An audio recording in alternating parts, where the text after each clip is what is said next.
Betul-betul dekat apartmen Midas Sri Alam, berhadapan dengan Petron. Sana tu Petron Sri Alam. Dik, Ya bang, you all jual apa kat sini? kita orang jual kunafa kat sini. Korang boleh DIY korang punya kunafa. Kita orang ada 5 jenis coklat. Lepas tu 3 jenis crunchy. Lepas tu 4 jenis topping.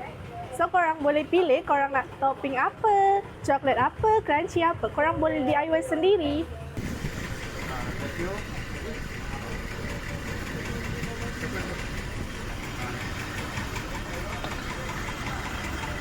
Itu juga abang order kenapa crispy dua yang macam ni, scoop pistachio dan topping Oreo. Datang abang order yang ni. Yang ini kunafa crunchy. Yang ni special. Masa bulan puasa je ada. Kunafa kuih raya dia panggil. Yang ini strawberry coklat Dubai.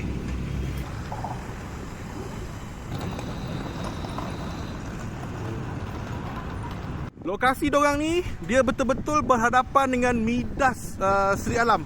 Ni apartmen Midas Sri Alam. Korang boleh wheel je Midas Sri Alam, cari kedai yang ada beach flag yang macam ni.